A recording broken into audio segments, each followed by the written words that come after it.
Hi there. Now we're going to do lesson 162. I am as God created me. This is one of my all-time favorite lessons. I am as God created me is just a reminder of the truth in such a simple way.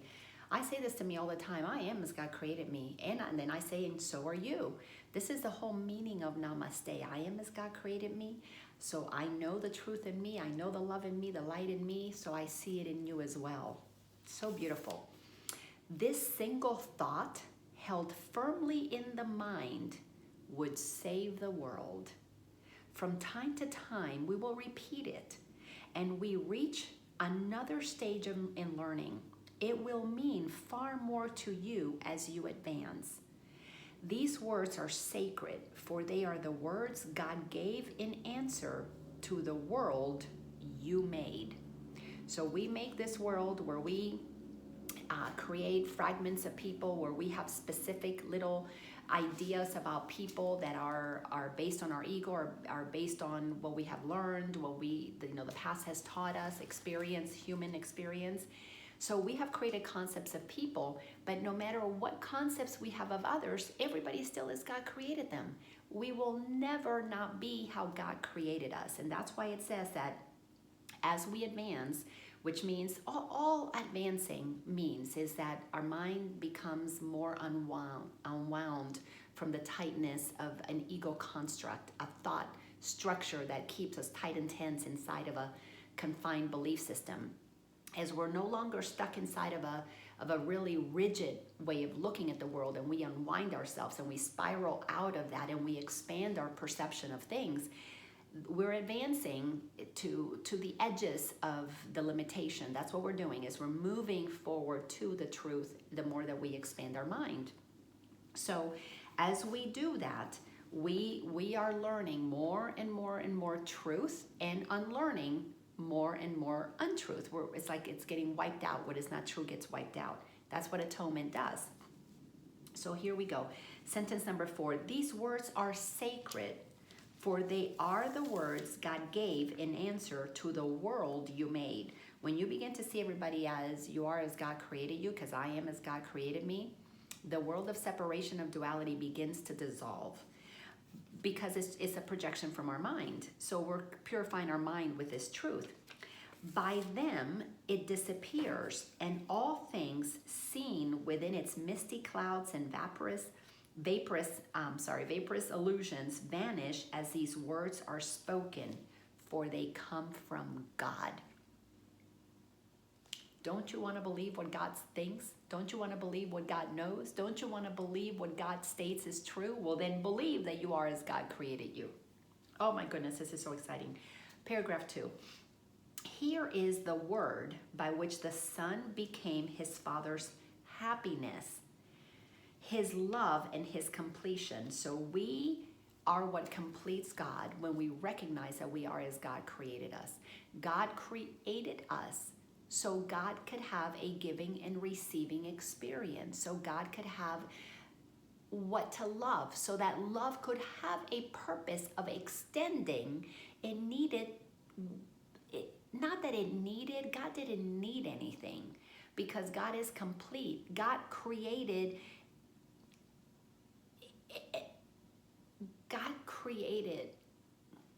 an expression of love, an opportunity to feel, to experience, to perceive love. For the fun of it, for the pure sheer fun of it. God doesn't need anything. This is not a job for God to create. This is joy for God to create. And we have forgotten to be joyful about creation, and we turn it into a job. And recognizing that no matter what we do, we're still going to be as God created us. We cannot be altered. Why? Because God is final. God is the authority. And oh my God, this is so beautiful. It's God's love what's extended into us. God's desire for our ability to create so that we could extend love into each other, into other things, into life, into animals, into our art, into our work, into our passions. Oh my gosh. Because when we paint a paint and we feel complete inside, it's like what was in here gets shared, and that feels complete. Amazing. Here, creation is proclaimed and honored as it is. I am as God created me. I am proclaiming that creation is done, and I am honoring it.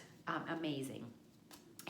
There is no dream these words will not dispel, no thought of sin and no illusion which the dream contains that will not fade away before their might. So when I was feeling judgmental about Ken, and I would say to myself, I am as God created me. How did God create me? Created me as love. I can love.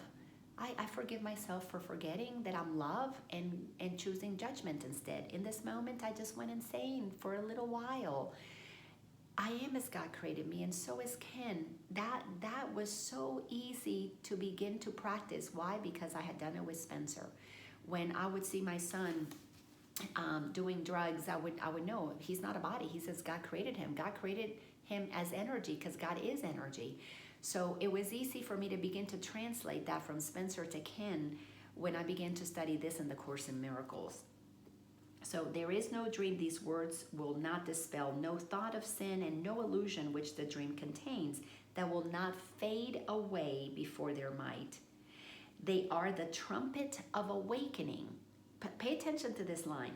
They are the trumpet of awakening that sounds around the world. If you do not acknowledge that you are still the energy of love as God created you, you cannot wake up.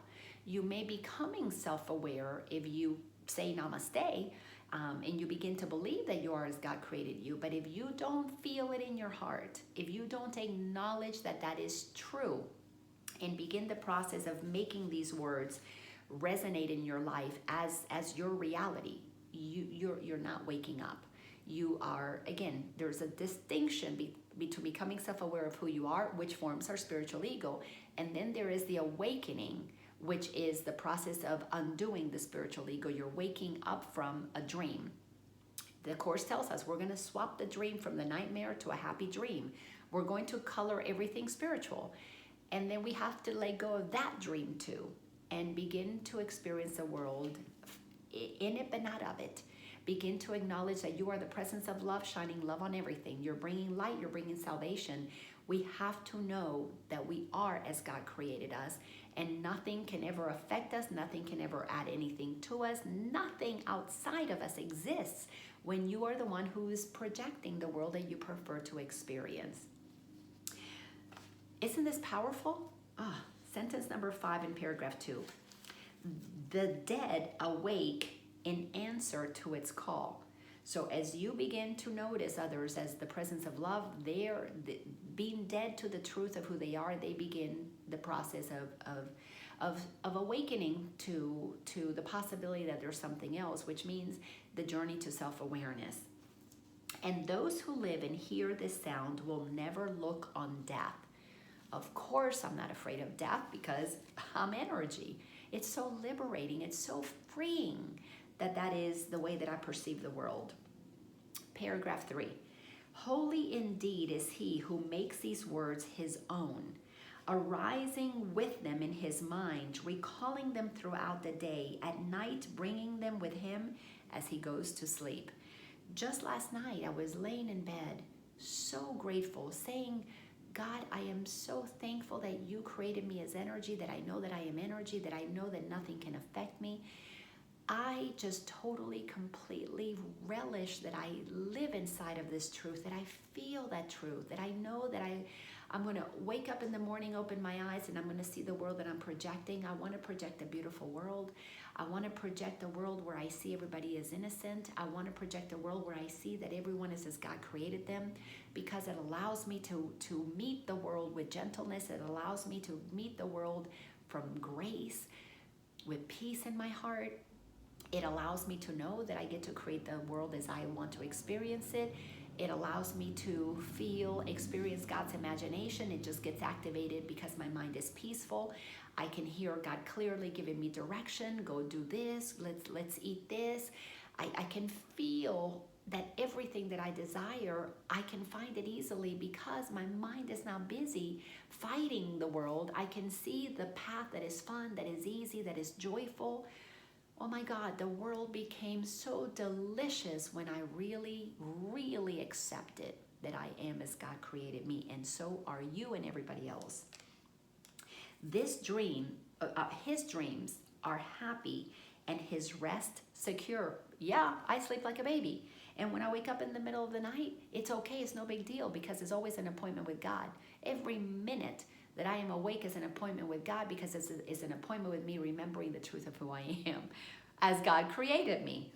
His safety certain and his body healed, because he sleeps and wakes with the truth before him always. I'll tell you what, my body, the healing of my body has been amazing.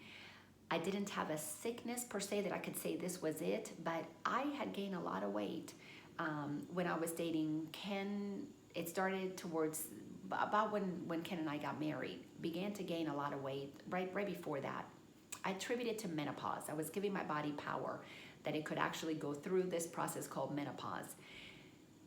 But later on, when Ken finally got another girlfriend, and he let me know that he was done with me, and we were only boyfriend girlfriend. This was almost 4 years after our divorce. Something beautiful happened. 3 years after our divorce, something beautiful happened. In about a week's time, maybe 2 at most, I lost 10 pounds like that, without changing a thing. This was back in October of 2017.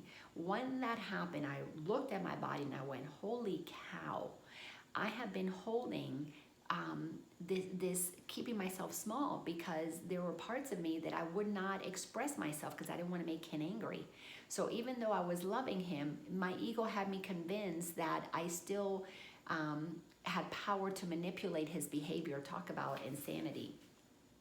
So Ken got a girlfriend. I was so happy for him. We were done. We were not going to have to deal with each other. Well, I was hoping we would be friends. He said he wanted to be friends, but then that changed also. But I committed myself to, all right, I'm going to release my body of any density that it doesn't need. I immediately contacted a friend who was involved with a meal replacement program that I decided to participate in, because I had used that before. Why? Because I still believe I have a body. I still have human beliefs that I'm dealing with. So I am very clear that I'm energy, but at the same time, I'm very clear that I have this idea that I am a body, because I'm here to express God through this body. So part of my work then, clearing my mind, my heart being so open, the next big area of work for me was my body. So I started immediately eating healthy. I started immediately working out. I began dancing. It was amazing. January 5th, I went dancing. And by the way, that's where I met Dan. I met Dan the first time I went dancing, and honored the dancer in me. I honored the tennis player in me. These were things that I wouldn't do because, well, they would make Ken angry. They would activate his upset. So I stopped doing things that were joyful for me, because they were a form of manipulation that my ego was using. So anyways, it became powerful when I began to release myself from constraining my body in these fear-based beliefs, and I shed 25 pounds over the course of a couple of weeks. Everything shifted for me. So amazing. The health, the wellness that I felt is like I aligned mind, body, and spirit. All 3 things were coming together. 2018 has just been a miraculous year for me of a pure alignment. Absolutely beautiful. So he will save the world, because he gives the world what he receives each time he practices the words of truth. Going back to sentence number 2, his dreams are happy and his rest secure. His safety certain and his body healed. Because he sleeps and wakes with the truth before him always. He will save the world, because he gives the world what he receives each time he practices the words of truth. This is why I know that when I met Dan, there was such an alignment by mind, body, spirit. We go dancing. He's taught me to hike, exposed me to things. Soon he's exposing me to sailing. He's exposing me to a fun way of traveling. He has opened up my world in ways that I never explored, because I had such specific ways that I thought I was supposed to be. But my clear mind allows him to be free to be himself. My heart is loving him, and many times I feel God loving him through me, which is such a pure way to love. It's just so amazing what has happened, because I know that I am as God created me, and so is Dan, so is Ken, so is my son, so is Hitler, so is Mother Teresa, so are you. Just knowing that the truth is true always and it applies to everybody is so liberating. Of course we set the world free. So paragraph 4, today we practice simply. For the words we use are mighty, and they need no thought beyond themselves to change the mind of him who uses them. You don't have to think anything else. Just, I am as God created me. Just state the truth, knowing what the truth is. Know that you are loved. Know that being created as God created you means you're loved, you're energy, you're eternal, you're infinite. So holy is it changed. The mind that uses these get changed. So holy is it changed that it is now the treasury in which God places all his gifts and all his love to be distributed to all the world, increased in giving, kept complete because its sharing is unlimited. Listen to this. When you accept the truth for you, your mind becomes a storehouse of gifts to be given to the world. You want to give it because you receive it. You want to share seeing the holiness in others because it makes you feel good. You want to expand grace because you feel grace in you. You want to extend love because love feels so delicious in you.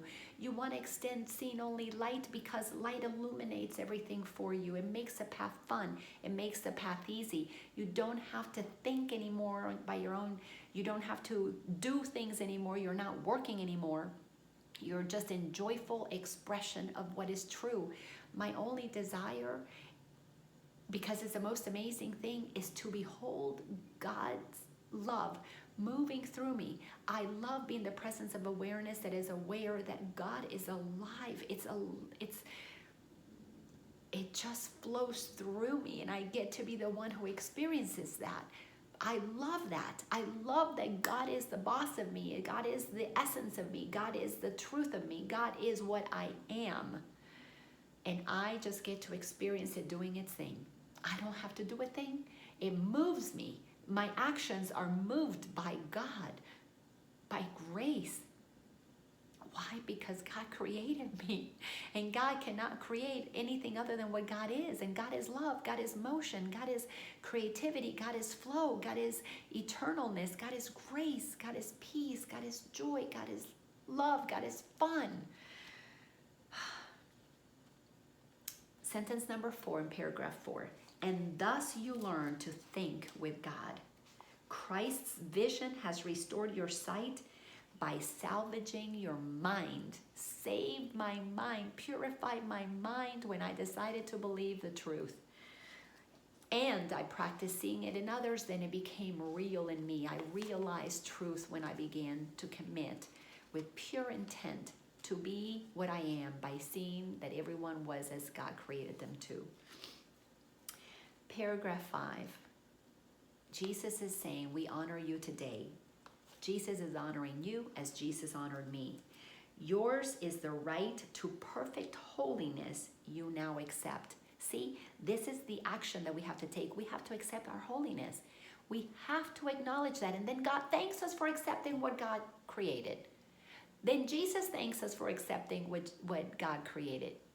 We have to just accept what we are. That's it. We don't have to make ourselves. We just have to see what we're not and then accept what we are. And then what we are dissipates what we're not. It just changes everything. So powerful. We have to be willing to accept what we are. We have to receive what we are. We have to train ourselves to will with God. This is the use of free will. We have to align ourselves with what God said is so. Stop fighting yourself. Stop going against yourself. Stop seeing what is not out there. Why? Because God didn't create anything out there. God created what is in here, projecting out there the light that then can see what God really created. We don't see what God created. We only see a projection of our ego. Oh my God, this is so powerful. With this acceptance is salvation brought to everyone, for who could cherish sin when holiness like this has blessed the world? The judgments that come through my mind, only because thoughts do not leave their source, the judgments that come up against be it Dan or be it anybody, be it a client, judgmental thoughts come up when I'm coaching or when I'm teaching. I just don't buy into them. My mind has become like Teflon. Those thoughts just slide right off. Before, my mind was so sticky, so like Velcro, everything would stick to it. And I had to pull things apart, clean my mind, polish that Velcro little by little, pull the little pieces that made it sticky, wipe off the glue that would make it stay in place. And little by little, purify my mind, I began to think with God. I began to think as God. Because I only want to think truth. Because I know truth in my heart now. I've experienced it. Who could despair when perfect joy is yours, available to all as remedy for grief and misery, all sense of loss, and for complete escape from sin and guilt? Let me repeat this. If you know that joy is your purpose, there is no need to not be joyful. There's no need to suffer anymore, none whatsoever. There's no need to be judgmental. There's no need to have pain. There's no need to have sadness. Seriously, there's no need for any of that, because it does not exist in oneness. Available to all as remedy for grief and misery. You don't have grief. You don't have misery when you know you're as God created you. You know your energy and you're moving, giving joy, love, and peace. That's all you are. You're the presence of love and peace that is one, that has no division, no separation, nothing is missing. It's totally whole and complete. So there's no sense of loss. Nothing can be taken when you know what you are. And for complete escape from sin and guilt. Why wouldn't you want that? No more sinning, no more thinking you're dirty, no more guilt and shame for believing you did something wrong. Isn't this beautiful and powerful? All by accepting that you are as God created you. Now let me state this clearly. I know the truth in my heart. I know it in my mind, but I still have human thoughts. I still have egoic thoughts. I still have to do the work. Like the Course in Miracles states, I came here to acknowledge my perfection. The Course is teaching me that I am already perfect, but I'm not here to try to be perfect. I am here to acknowledge my perfection so that I can release others from my projections.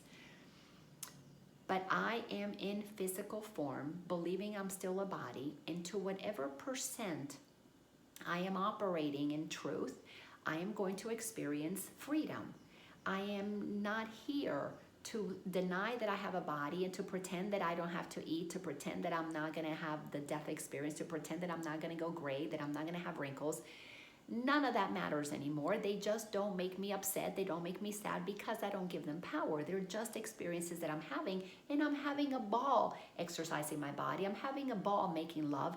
I'm having a ball when I eat. I am enjoying the heck out of cooking. I am enjoying when I sweep, when I clean, when I do whatever I'm supposed to do. I love it because I get to use these senses that have been purified to have a pure experience of the world of sensory perceptions. Why? Because God gets to experience hugging and kissing and touching and cooking and cleaning, all of that through me.